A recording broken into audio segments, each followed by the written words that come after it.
World 17 ile birlikte sektör gerçeklerine hoş geldiniz. Bugün hem sizi şaşırttık hem kendimiz şaşırdık.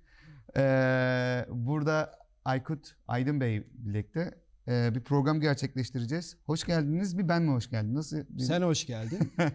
Biz de tabii programına hoş geldik. Aşırı heyecanlıyım. Bir. İkincisi şimdi bizim işimiz spikerlik ve program değil aslında. Hani böyle bir doğayanla birlikte olduğum için. Estağfurullah. Hani ellerim böyle şöyle bir yapacağım biraz. Bence gayet iyi gidiyorsun. Hiç Değil rahat mi? ol. Ha, şöyle. Hatta devamında seni orada tutabiliriz de. Bir program Estağfurullah. sunabilirsin orada. Teşekkür ederim. Öncelikle ilk önce ben teşekkürle başlayayım. Bizim kendi imkanlarımızla yaptığımız bazı şeyler vardı.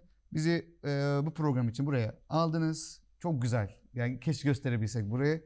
Gayet büyük bir stüdyoda bizi ağırladınız. Buna da ön ayak oldunuz. Öncelikle hakikaten teşekkür ederim. Rica ederim. Ne demek? Ya bu bizim zaten hayat tarzımıza çok yakın bir şey. Çünkü bu tarz durumlarda birazdan zaten konuşmaya başlayacağız. Evet. Yani girişimde bulunan, bir şeyleri yapmaya çalışan, olmamış bir şeyler için uğraşan, bunu sadece birini tanıyarak, işte birine gidip yalakalık yaparak yapan insanlar olmadığında veya tek başına mücadele eden insanlar olduğunda onlara yardımcı olmak veya onlara bir taraftan destek verebilmek benim zaten yaşam felsefem gibi bir şey. Çünkü bunu ben de yaşadım. Bunu ben de gördüm. Dolayısıyla ben de çok mutluyum ve umarım güzel bir içerik olur. İnşallah. Yani şüphem yok inşallah dedik ama teşekkür ederim. Üstad şöyle başlayalım. Şimdi bizim programımız hem üniversitelerde gösterilen kısmıyla hem kendini işte YouTube'da izlemek isteyen kişilere bizim özelliğimiz şudur. Hayatında, kariyerinde başarılı olmuş ama kendi mesleğinde de çok fazla alttan gelenlerin olduğu, ya insanlar açıp ben spor spikeri olabilir miyim? İşte D-Smart'ın spor bölümünün müdürüsünüz. Onu da zaten konuşacağız. Nasıl bir kanalın müdürü olunur? Yani anamız babamız işte Türkiye'nin söylemiyle bir yerlerde mi olsunu açıklayacağız burada. Onu konuşacağız. İçerik olarak ben sizin yaptığınız işleri ben anlatmayacağım sizde ama sadece şunu söyleyeyim. Yazarlık var, spikerlik var, girişimcilik zaten var. Türkiye'de bildiğim kadarıyla ilk bu yabancı menşeili sporların yapan spikerlerden bir tanesisiniz. Doğru. Hatta ilki olabilirsiniz bildiğim kadarıyla. Birçok branşta ilki diyeyim. Ya kesin. Çok komik anılar var çünkü. Tamam. O var. Şimdi onun içerisinde ilk sorum şöyle başlayacak. Piyasa doldu mu? Piyasanın alttan gelenlere açabileceği bir yer var mı? Siz bunu nasıl görüyorsunuz? Ya ben gideyim radyo televizyon okuyayım mı? Veya ben böyle bir şey gerek var mı? Ne diyorsunuz? İlk bir sektör gerçeği alalım. Nedir? Ondan sonra sizi biraz tanımak istiyorum. Yani aslında piyasa doldu mu derken piyasa farklılaştı diyerek başlayalım. Ya piyasa tamamen değişti. Şimdi ben 2004 mezunuyum. Mesela İletişim Fakültesinden. Bizim o dönemde yaşadıklarımız veya o dönemde olmak istediğimiz şeylerle şu dönem ortaya çıkan gerçeklik tamamen farklı. O dönem televizyonlar çok popüler ve televizyonda yani bir şey yapabilmek için insanlar birbirine ezerken, can atarken şu anda sosyal medya dediğimiz, OTT platformları dediğimiz bambaşka bir dünya var. Ya televizyon belki de pandemiyle biraz tekrar hatırlanmaya başlandı ama o popülaritesini kaybetti. Dolayısıyla artık bir takım şeyleri üretmek, bir takım şeyleri yaratmak o kadar basit ki şu telefonla her şeyi yapabiliyorsun. Dolayısıyla televizyona insanlar çok fazla ihtiyaç duymuyor. Televizyonun cazip tarafı ne? Şimdi bununla bir program çekebiliyorsun. Bununla görüşünü aktarabiliyorsun. İşte sosyal medya organlarında dilediğin şeyi özgürce paylaşabiliyorsun. Ama televizyonu hala cazip tutan noktalardan biri bence spor içerikleri. Yani her ne kadar şu telefondan da bir maçı izleyebiliyor olsan da veya bilgisayar ekranından da izleyebiliyor olsan da ben sanki bir maçı televizyondan izlemenin verdiği havayı diğerlerinin vermediğini düşünüyorum. Dolayısıyla ben spor anlamında bir caziplik kaldığını düşünüyorum televizyon dünyasında. Ama diğer konularda ya bu film olabilir, bu haber olabilir, bu başka tartışma programları olabilir. Onlar da sanki o cazibesini kaybetti diye düşünüyorum. Çok genç yaşta çok başarılı olduğunuzu biliyorum. Ama şöyle bir soru soracağım. Tekrar bu işe girer miydiniz? Mesela şu an girer miydiniz? Tekrar girer miydiniz? 2021 yılında bu işe yeni başlayan biri olarak girer miydiniz? Yani eğer kafama falan bir şey düşmezse girerdim, onu söyleyeyim. Diyeceksin ki ya deli misin? Niye girdin? Girdin de şu ana kadar eline ne geçti veya ne yaptın falan. Ben çünkü benim hayalim 2 tane şey vardı. Bir tanesi futbolcu olabilmek ki başıma gelmeyen kalmadı. En son kendim olmak istemiyorum dedim. Madem olmayacaksam da ben bu arkadaşlara anlatacağım dedim. Bu işe böyle girdim. Çok iyi. O yüzden zaten kafamda belli bir şey vardı. Yani biz 11-12 yaşındayken ben kafamda ne olacağım diye kurmuştum. Bursa'dan arkadaşım, ben işte ilkokul, ortaokulu Bursa'da okudum. Bursa'dan beraber sıra arkadaşım. İkimiz birlikte yola çıktık. Üniversite seçimini yaparken de işte futbolcu olamayacağımı anlayınca tam o esnada da üniversiteyi kazandım. İstediğim bölüm de buydu. Olamıyorsam ben gidip bunu anlatacağım dedim. O İstanbul Üniversitesi'ne gitti. Ben Marmara'ya gittim. Yani seçimlerimiz bile aynıydı neredeyse.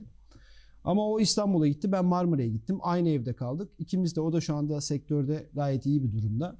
İkimiz de bu işe gönül verdik ve en baştan ama dedim ki ben bunu olacağım. Şimdi 2021'e gelince ben muhtemelen yine önce bir futbolcu olmaya çalışırdım. Baktım aynı şeyleri yaşıyorum, yine bunu olurdum. Ama galiba spor oynamış olmanın, özellikle takım sporu oynamış olmanın ben Allah nasip eder bir çocuğum olursa yani herhalde bir takım çünkü inşallah sizinki de Allah başlasın. Sağ ol. Şey olayı var galiba, takımla oynadığınızda işinize de yansıyor. Takımı öğrenmek, sorumluluk almak, sorumluluğu paylaşmak burada önemli. Peki bir şey soracağım. Bu kendi kişisel sorumluluğumdan bir tanesi. Biz markalaşmaya çok önem veriyoruz. Ve ben hep şey derim, yani aslında 1. sınıfta defterinizin önüne etiket yapıştırıp isminizi yazmak veya biz eskiden defterleri kaplardık. Kabınızda bile aslında markalaşmaya başlarsınız. Diğerinden farklı olmak istersiniz. Bu hayat boyu devam eder. Spiker olarak markalaşmış bir söyleminiz var mı? Bir. Veya işte Türkiye'de birkaç tane kült söylem vardır. Sergen vurdu, şampiyonluk geldi. İşte gözlerinden, her yerinden öperim Rüştü. Şimdi bunlar o kişileri, bunu söyleyen kişileri nezdinde markalaşmış söylemler. Bir spiker bunu bilerek mi yapar? Mesela ya ben bir söz bulayım da hani işte Reha Muhtar'ın bile vardır bir şey değil mi? Hani nerede yaşanıyor ve yaşatılıyorsa galiba böyle bir şey vardı. Hani o end ayrı ama spiker şey yapar mı? Bir söz bulayım da bunu söyleyeyim, kült olayım. Yapanı var, yapmayanı da var. Önce onu söyleyeyim. Tabii doğaçlama geliştiği zaman her şey çok daha güzel oluyor. Çok daha doğal, ama güzel. Bunun tabii daha önceden düşünüp planlanan, işte şu olursa şunu söylerim, bu ekrana gelirse bunu söylerim diye çalışılan yöntemi de var. Ama ya bunun çok suni veya ben hiç öyle bir şeyle bugüne kadar anılmadım veya işte hiç benim aman şunu da yapmışım, bunu da etmişim. Benim mesela gol bağırışım vardır. Bence çok şey o.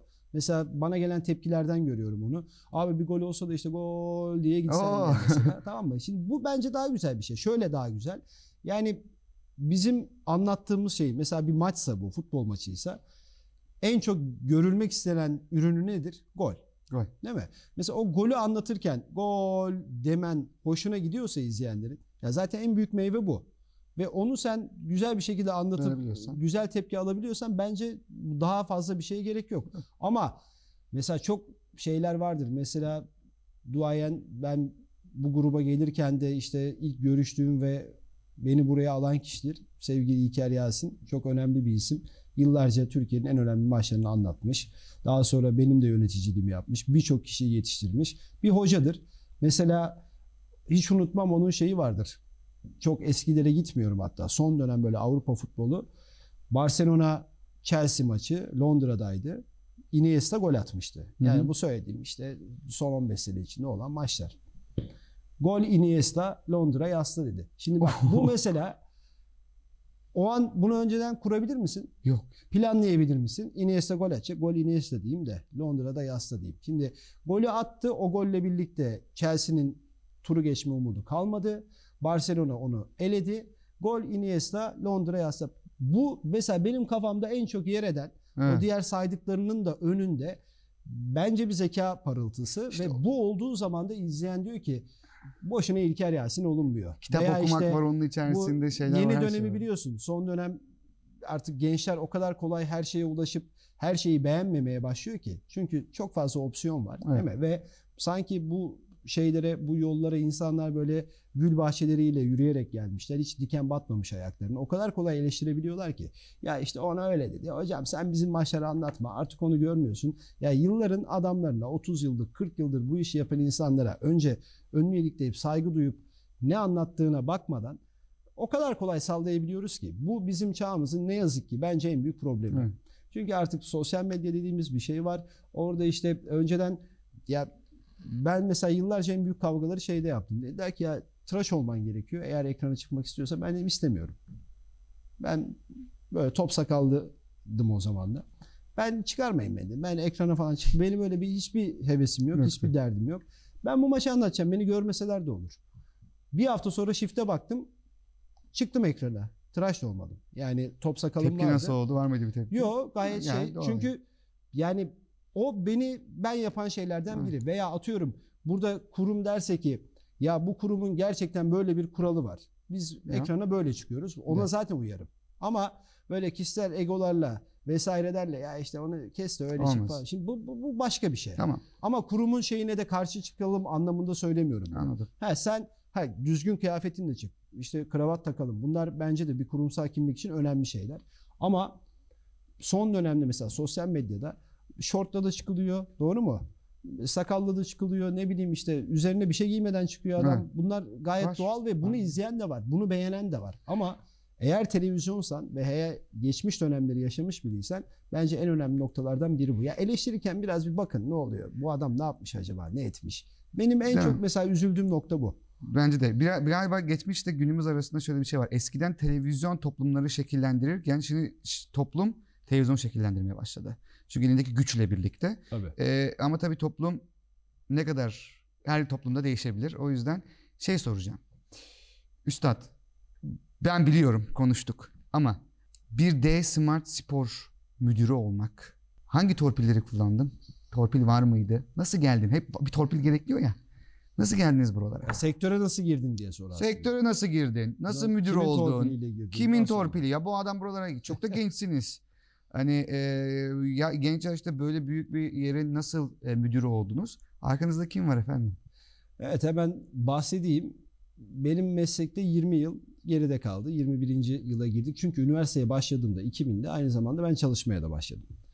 Nasıl başladım dersen işte Bursa'da babamla kavga ederek başladık aslında. Babam benim eğitimci ve benim de o sektörde bir iş yapmamı isterdi. Hı hı.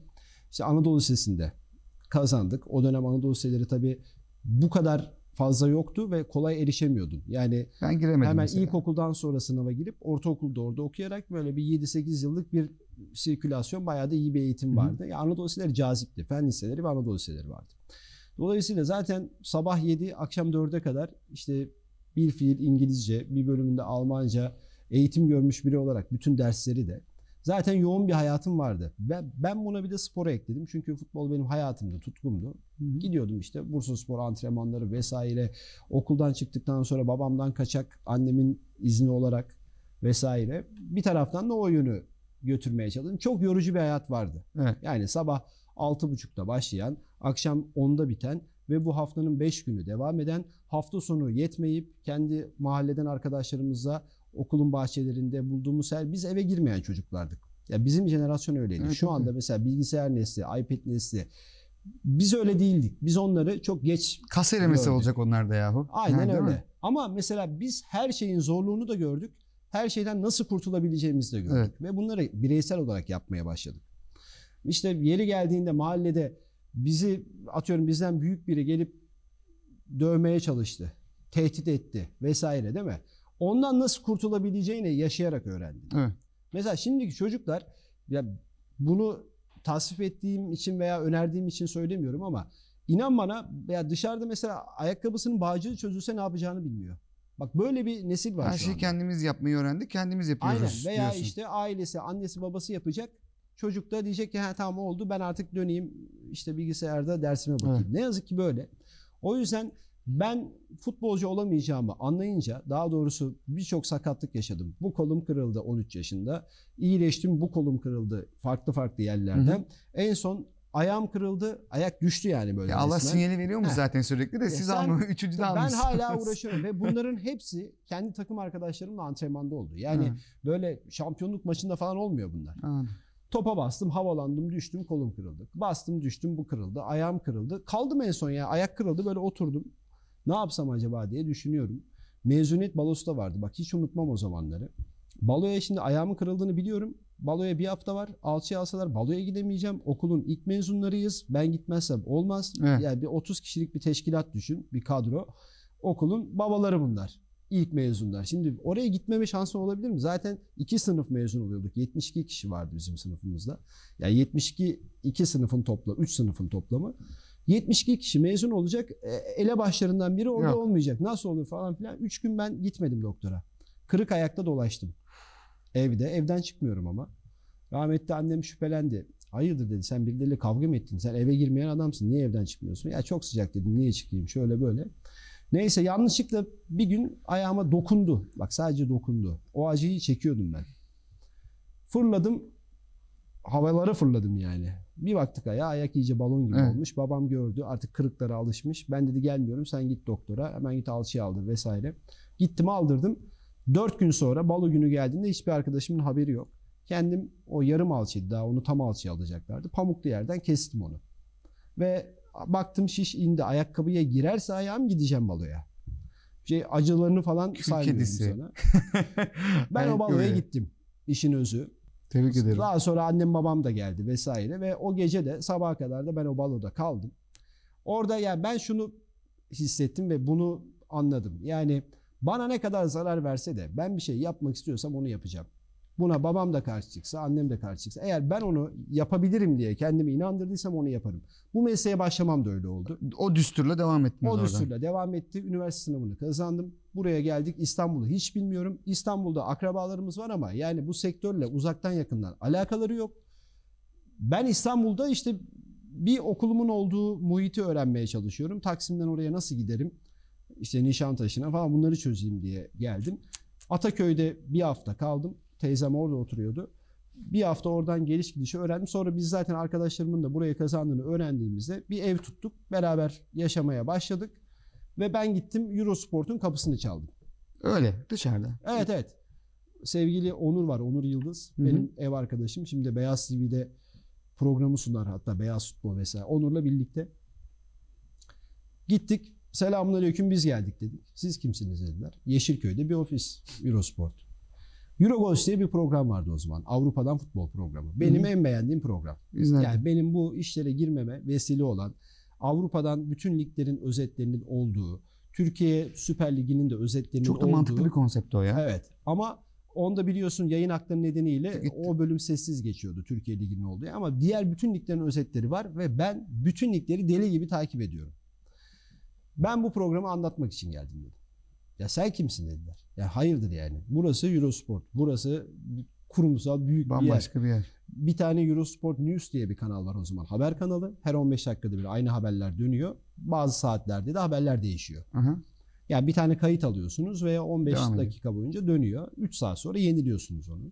Ve bir de normal majör Eurosport 1 şu anki tabiriyle onun olduğu bir canlı yayınların olduğu, spor karşılaşmalarının olduğu bir kanal.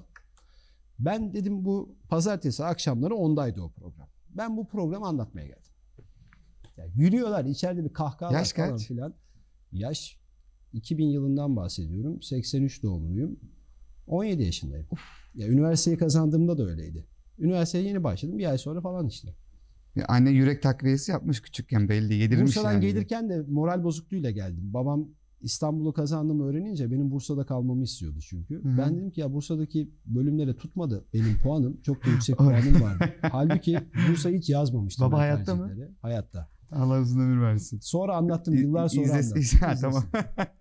Ya normalde 21-22 tercih falan babamla beraber bir form doldurmuştuk. Aha. İlk 21 tercih Bursa. Bir tane Evet, dedim evet. İstanbul yazacağım, Marmara İletişim. Bitti. Şeye de baktım 40 kişi alıyorlar. Dedim yani zaten zor. Puanımın çok yüksek olduğunu biliyorum da o zaman böyle daha yeni sistem değişikliği olmuş. Yani ne kadar standart sapma olur onu çözemiyorsun. Evet. Sonra ben evden çıkıp okula o formu götürmeye giderken formu yırttım. Ya Bursa'yı istemiyorum kesinlikle. Asa yenisi. Gittim okulda yalvar yakar vermiyorlar bir daha form. Dedim ki ya çay döküldü, öyle oldu hocam, böyle gitti. Bizim zaten evimizin yakındaki okul. Öyle allemedik kallemedik bir form daha aldım. Tek tercih yaptım. Marmara İletişim. 40 kişi alıyor. Tebrikler. O geldi gelmedi, yakacağım zaten o puanı. İstemiyorum çünkü. Yani Bursa'daki her yere ben normalde sosyal bölümden girdim. Hı-hı. Bu bölüm için sosyali seçmiştim zaten. Ama eşit ağırlıktan da fenden de ben Bursa'da birçok yere girebiliyordum. O kadar yüksek puan almıştım. Ama orayı seçtiniz. Mesela matematikte 4 net yapmıştım. 45 soru vardı zaten. Ben sosyal bilim öğrencisiyim. Bir tane analitik geometri sorusu vardı. Onu da hiç görmedim hayatımda. Uğraşmadım. Fenden 15 tane. Bunları yapınca bizim dönemimizdeki sınav düsturunda... Biliyorum, ben de öyleydim. Yani matematik ve fen yaptığın zaman büyük fark oluyordu. Evet. Yani orası belirleyici oluyor. Sosyal herkes yapıyor zaten bir yere kadar. Doğru. Dolayısıyla ben o puanı yakmayı göze alarak burayı yazdım, tek tercih verdim, çıktım. Bunu evdekilerin haberi yok. 15 yıl sonra falan anlattım babama. Ama o cesaret Euro kapılarına götürüyor sizi. Eurosport'un kapısını çalmamı da getiren o cesaret. Balo'ya gitmemi getiren de o cesaret. Ne kadar oradaydınız? Ne kadar kaldınız orada? Beni daha enteresan şeyi söyleyeyim. O günü bir bitireyim, çok kısa anlayacaksın ondan sonra çünkü. Ya dediler ki tamam sen heveslisin, şöyle Onur için de aynı şekilde. Önce burada bir 3 ay falan bir staj yapacaksınız. Önce haberler gelecek, bu haber tarafında bir pişeceksiniz. Tamam dedim, bunlar okey. Haberleri işte İngilizce geliyor, haberlerin hepsi. Bunları işte Türkçe'ye çevirin. Ben de haberleri aldım. İşte atıyorum birkaç tane böyle mutlaka söylenmesi gereken ismi, onları not alıyorum. Altını çiziyorum. Çevirmiyorum ama. Yani normalde alıp arkadaşlar çeviriyor. Onu Türkçe metin gibi okuyorlar daha sonra. Beklenen o. Ben dedim ki ben böyle yapmayayım. Ne yapacaksın dediler. Ben yazayım. Üstlerine işte kelimelerini yazayım, birkaç tanesini mutlaka söylemem gerekenleri. Formula 1 haberi ise mesela. Süre yazıyor 44 saniye. Ona ben uydururum dedim onu. Yani kendim cümleleri kurabilirim. Spontane böyle giriyorsun. Çok iyi ya. Bunu dedim deneyeyim falan filan. İşte olurdu olmazdı. Risk ama yani onu ben görüyorum. Ama işte farklılık, ama işte doğal. Yapılabilir görüyorum ve o benim asıl uğraşacağım iş bu değil diyorum yani. Zaten risk o bence. Yani diğer insanlara göre risk olan şey sizin aslında doğal olarak yapabildiğiniz şeyler. Evet. Hani der ya, insanlar imkansız demelerinin sebebi onlar için imkansız olması. Aynen öyle. Yani sizin için değil, veya böyle onu bir de güzel bir kılıfı uyduruyorlar. Daha iyi olsun diye böyle yapıyoruz. Evet. Daha iyi tebrik olmasın ederim. Abi. Yani hata yap. Değil mi? Hata yap. Hata yap, mesela bir kelimeyi yanlış oku. Ya var benim böyle onları da bak sana şimdi çok kısa anlatacağım. Biraz uzatıyoruz tabii. Estağfurullah ya. 17 yaşında inovasyon yapmışsın ya. O gün ben yaptım. Kaldım o gün orada. Çünkü Euroghost var o akşam orada ve onu görmek istiyorum orada. Sevgili Burçak diye bir arkadaşımız vardı. Genelde ekstrem sporları anlatan ve futbol anlatmaktan çok haz etmeyen biri. Ama kanalda o dönem itibariyle 2 veya 3 erkek vardı. Geri kalan 2-3 kişi de kadındı. Onlar zaten futbol anlatmıyorlar. Dolayısıyla Burçak'a biraz sanki kalmış gibi o işi. Evet. Ya girdi yayına ama Burçak da şöyle bir adam. 3 top çevirir elinde. Mesela snowboard, kaykay olsun muazzam. Alp disiplini, kış sporları falan harika. Onlardan bayılıyor. Çok keyif alıyor. Futbol biraz mecburiyetten kalmış ona. Bunu ben ama hissediyorum yani orada. Ve o gün kaldım. Düşünsene bir yere gidiyorsun, staja başlıyorsun. Şimdi bizim yanımıza da geliyor arkadaşlar. Ben atıyorum abi işte şu saatte gidebilir miyim diye 4'te gelen olursa tabii ki git diyorum. Ama mesela onun benim yaşadığım coşku ve heyecanı yaşayamadığını ilk günden anlıyorum. Yazık. Anladın mı? Mesela beni gelsin dürtsün, bunaltsın, ben bunu istiyorum. Veya bunu nasıl yaparım, buraya nasıl girerim, abi şunu ben yapabilir miyim, şunu ben okuyabilir miyim diyene bayılıyorum. Çünkü bunu isteyen ve bu azmi gösteren kişiler kalıcı olup yapabiliyor. Bizim zamanımızda biz isterdik, vermezlerdi. Şimdi aynen biz öyle. vermek istiyoruz ama gelen çok fazla yok. Aynen çok öyle. enteresan. Şimdi mesela 6'da servis mi var? Abi ben işte 5.30 gibi insan başlar. Tabii diyorum. Günü kurtarmak çok enteresan. Şimdi ben onu mesela o gün kaldım 10'a kadar. Burçak yayına girdi. Daha enteresanını anlatıyorum şimdi. Burçak anlattı yayını. Bir yarım saat falan geçti işte. 2'lik falan bitmiş olabilir. Reklam arası oldu. Reklam arasına çıktı. Ama yani anlattığından keyif almadığını görüyorsun. Çok da istekli anlatmıyor. Abi dedim sen ne yapıyorsun ya dedim. Ne yapıyorum ki dedi. Ya dedim böyle anlatılmaz mı dedim. Ya dedi ne yapayım dedi. Bana kaldı bu iş. Yapacak bir şey yok vesaire falan. Dedim ben anlatayım. Bak işin çılgın tarafı orada başlıyor. Gir dedi anlat canıma minnet dedi. Hoppa. Ben reklam dönüşüne Stajyasın hala. İlk günüm. Ne diyorsun ya? Reklam dönüşüne ben girdim içeri. Kalan ligleri 1,5 saat boyunca bitirdim. O normalde liglerin bilgileri falan olur ya onların hiçbirine ihtiyacım yok. Çünkü deli gibi takip ediyorum. Yani Belçika Ligi atıyorum Liège, Antwerp maçı.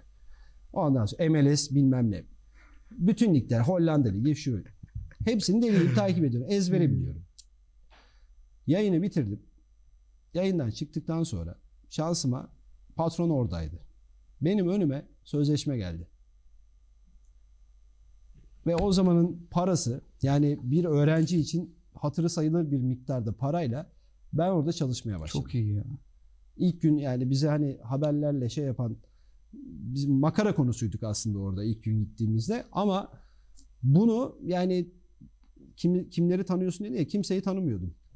Kimseyi tanımıyordum. Bir kişiyi bile tanımıyordum. Ama ondan sonra mesela şu anda 20 yılı geçirdik bu piyasada. Bunu övünmek için söylemiyorum. Şu anda herhalde herkes beni tanıyordur. Bu sektörde iş yapan. Yok, tanıyor. Veya şey yapan. Ya bu kimsenin sana verebileceği veya tabii ki böyle yöntemler de var. Veya sana kapılar açılabilir.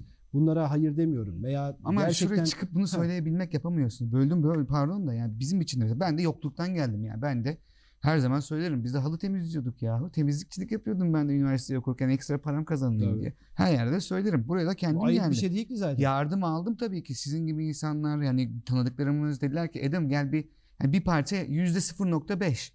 Birleştirdik onları. Onlar bize merdiven verdiler. Çıkabilmek artık senin üzerinde. Ama sizin durumda siz merdiveni de kendiniz yaratmışsınız. Ya benden de çok ekstra bir durum bu. O yüzden ben çıkıp anlatamıyor işte insanlar. Bak çıkıyorsun, şimdi diyor ki varsa bana kimse destek olmadı. Ben kendim geldim diyor adam. Hemen telefon çalıyor. Diyor ki hayırdır bizim ismimizi söylemedin diyor. Al söylüyoruz işte. Biz kendimiz geldik buralara. Telefon da orada duruyor. Aynen öyle. İsteyen arayabilir. Hani benim hakkımı geçirdin diye. Tabii ki bir ekip işi. Ekibimiz olmadan bunu yapamazdık ama kimse bizi alıp size demediler ki işte üstad gel bakalım 17 yaşındasın sen, çık ekrana yap. Ya şöyle söyleyeyim. Ben tebrikler. Babam bana hep şey derdi. O sektörde okuyup ne yapacaksın? O işte radyo, televizyon, sinema bölümünde okuyup ne yapacaksın? Televizyonlar da seni bekliyordu. Bekliyormuş. Şurada öyle olacak, böyle olacak falan. İnan bana yani 2 sene zaten neredeyse çok az konuşarak, sadece işte maddi anlamda bana destek olmuştur tabii her zaman. Ama böyle hep bir moral bozukluğuyla geçmiştir yani benim Bursa'da kalmadığım. Ben çantamı alıp kendim geldim İstanbul'a da. Ama bir taraftan hep böyle benim ona karşı çıkmamı ve arkadan mesela kendi başıma mücadele etmemi de takdir ettiğini biliyorum. Benim hoşuma gittiğini de biliyorum onun. Ve bunu yapmaya da devam edeceğim izliyorsa. İzleyecekler. Bir tane kilit soru soracağım şimdi. Şu kilit soru şu. Ben eşekler gibi tabiri caizse çalışıyorum. Herkes öyledir, başarılılar. Başarılı olanlar. Eşim kızıyor, babam kızıyor, anam kızıyor. Oğlum zaman ayır bize. Olmuyor işte. Ben bile işte geldik Türkiye'ye, İstanbul, Ankara, İzmir, Antep, Maraş, işte bunları gezip gideceğim. Sizde de aynısı olacaktır. Peki bana öğretmek ister misiniz veya buradaki kişileri de söylemek ister misiniz? Kişisel hayatınız ve kocaman bir bölümü nasıl yönetiyorsunuz? Yani çünkü en büyük sorun bu galiba. Time management denilen. Kesin öyle ve yani bizim tempolarımıza gerçekten bir de aile hayatını götürmek çok kolay değil. Bir kere çok sabırlı bir eşe ihtiyacınız var. Kesinlikle. Onu söyleyeyim. Yani bu seçenekler böyle hani bakarsın ya, güzellik senin için kriterler. Sabır bence bunların başına geçmek zorunda. Yani ben o yüzden eşime çok şükranlarımı sunarım ve şey yaparım da, çok onu kırdığım ve üzdüğüm zamanlar olmuştur. Çünkü şuradan bir kalp gireriz buraya. Yani nikah bile ben 7 saat tenis anlatıp gittim. O çok enteresan bir hikaye. Onu anlatır mısınız ya? Ya şöyle söyleyeyim. Şimdi eşimle tanıştık. 2007'ydi. Ya ben bu gruba başlarken tanışmıştık. O dönemler. Tam böyle artık benim nereye evrileceğim ve yoğunluğumun ne olacağını kestiremediğim zamanlar. Daha böyle kurumsal, daha böyle düzenli çalışırım diye düşündüğüm zamanlardı.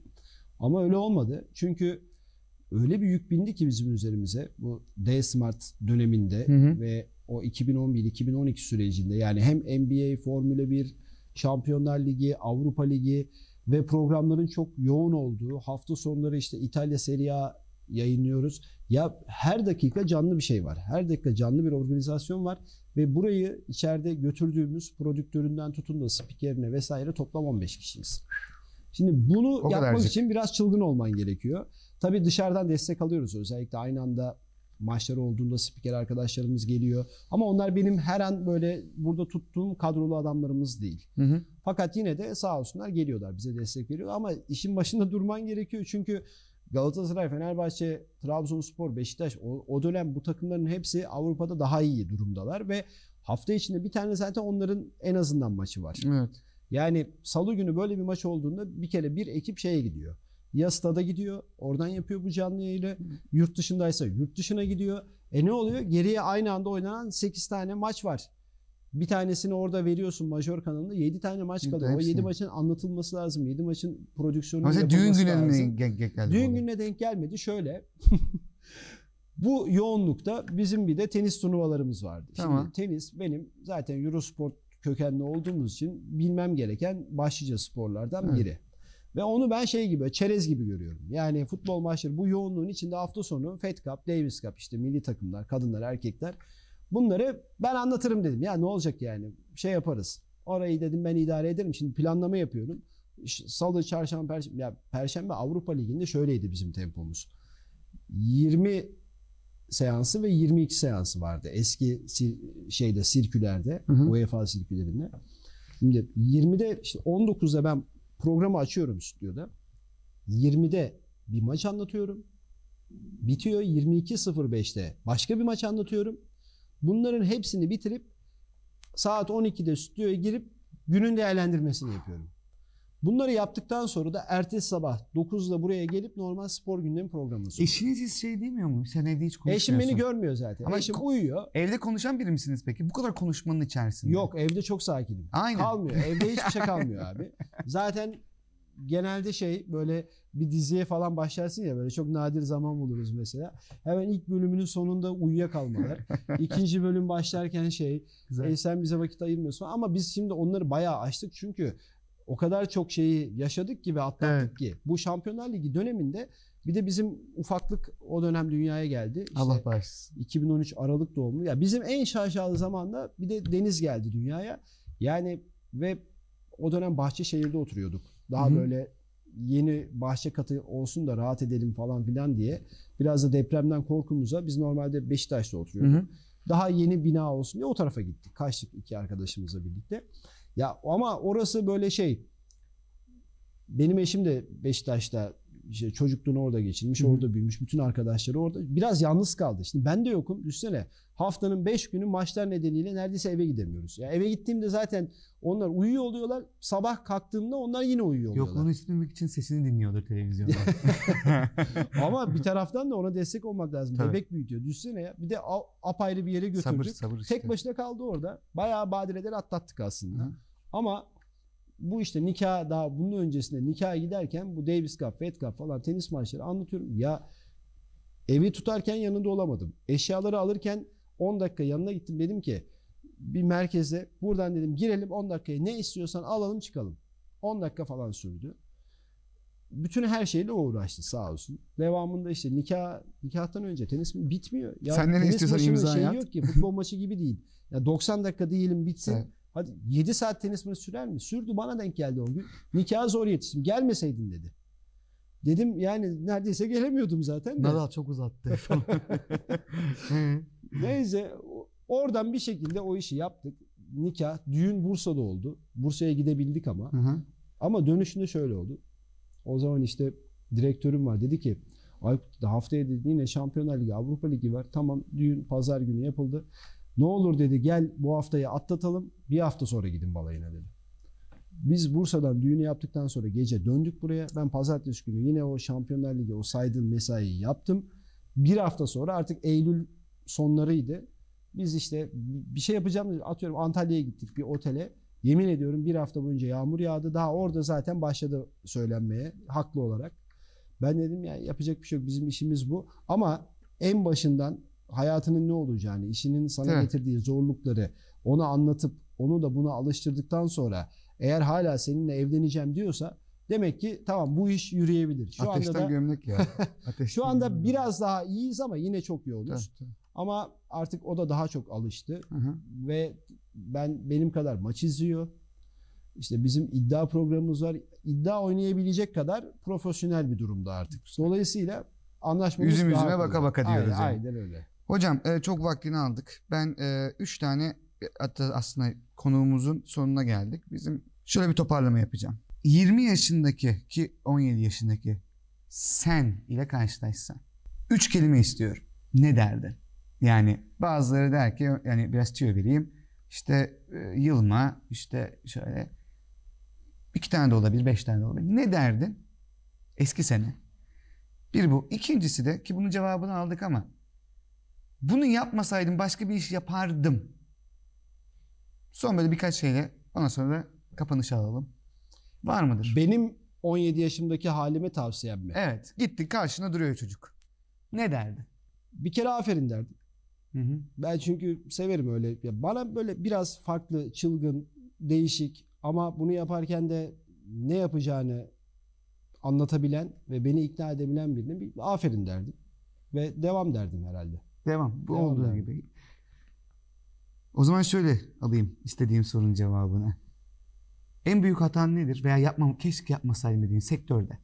Var mı? Bizimle paylaşacağız. Keşke şunu yapmasaydım daha iyi olurdu diyebileceğim. Ya şunu söyleyebilirim. Bir dönem bu Eurosport konularında, ya ona da keşke demeyeceğim çünkü benim isteğimdi tamamen. Bir dönem işte bu yetenekli, biliyorsun, dünya çapında global büyük bir marka olduğu için yetenekli Avrupa bazındaki genç, özellikle onlar için önemli kişileri topladıkları Eurosport merkezi var Fransa'da, Bloom'da. Ben artık bu hikayenin 2. yılından itibaren Eurosport'ta şef spiker olmaya başladım. 20 yaşındaydım. Onlar da şaşırıyordu gittiğimde oraya. Toplantılara Türkiye temsilen ben gidiyordum. Beni merkeze almayı istediler. Ben de tamam dedim, gidelim bakalım Paris. Sonra işte çok güzel değil mi? Hayat böyle farklı bir şey. Bir ay sonra beni yollayın dedim. Hayırdır ya, niye dediler, işte biz çok memnunuz falan. İş olarak yapılıyor. İşte bir problem yok da. Dedim ben buraya alışamadım. Yani ben burada yapamadım. Kafe kültürü, işte atıyorum bir de restoran kültürü. Paris'ten geri geldiniz buraya geri. Ben geri döndüm. Dedim ki ben istemiyorum. Ben Eurosport Türkiye'de kalayım. Burada daha mutluyum. Ya o acaba şu anda mesela öyle bir şey olsa herhalde daha farklı düşünürdüm. Ama şimdi sizde şey var. Beşiktaş'ta oturuyorsunuz o zamanlar. Nişantaşı'nda okulunuz var. Burada İş yerini Yeşilköy'den Beşiktaş'a almışız. İstanbul'dasınız yani. Burası da bence öyle hayat yaşayan biri için Paris, İstanbul çok farklı değil. Ben yani şöyle söyleyeyim. Onu pişman mısın diye farklı düşünürdüm. Pişman değilim hala verdiğim şeyden. Çünkü bizim işte pişmanlığın bir önemi yok. Yani pişman olmanın da sana getireceği herhangi bir şey yok. Boşuna üzülür durursun. Başka hiçbir şey yaramaz. Ama daha farklı yorumlardım herhalde şimdi. Üstad, ben çok memnun oldum. Bize değerli vaktinizi ayırdınız. Benim bütün bu konudan anlayabileceğim 3 tane şey var. Bir, genç yaşta çalışmaya başlayın arkadaşlar. Genç yaşta. 2, kendi şansınızı kendiniz yaratmanız her zaman daha iyidir. Üçüncüsü, ne yaparsanız yapın pişman olmayın. Çünkü pişmanlık sadece sizi üzer. Tabii ki öğrenimlerimiz, kazanımlarımız vardır. Ama ben çok değerli, genç yaşta, bu kadar genç yaşta, hani bana diyorlar çok iş yapmışsınız diye de sizi görünce senin işlerin çok farklı. Hadi biz çünkü bir konuda bir şeylerle uğraşıyoruz ama sen şimdi maşallah nereye el atsan, ama şöyle bir durum var. Bu da senin avantajın. Bu şeyi görüp, bu potansiyeli görüp bunu işleyebilmek ayrı bir meziyet. Teşekkür ederim. Bunun spor dalı olur, bunun kültür dalı olur, bunun başka markalaşma dalı olur. Ne bileyim, farklı birçok opsiyonu olur. Bence buralara zaten bu tarz konularda çok başarılı olmuş, çok ileriye gitmiş kişiler bunu ilk yapanlar. Evet. Dolayısıyla ilk olmak her zaman önemlidir ve korkmamak önemlidir. Yani bu bizim konuştuğumuz bütün şeyin özü, korkmayın. Bu kadar basit. Korkmayın. Bizim konuşamadığımız bir sürü konu oldu. Bunun iddiası, at yarışları, daha o kadar çok sektör var. Bir daha bunu yapacağız ve yayınlayacağız. Bizim görüşmelerden sonra bir sorular gelir bir sonraki program için. Bunda çok soru geleceğine kesinlikle katılıyorum, biliyorum. Biliyorum kesin. O yüzden bir sonraki programda soru cevap da yapabiliriz. Vaktiniz olursa tekrar. Ben çok teşekkür ederim. Çok zevk aldım. Biz de yerinizi açtınız. Biraz uzattık. Başını ağrıtmadık inşallah. Vallahi hikayesi olanların konuları uzun olur hocam.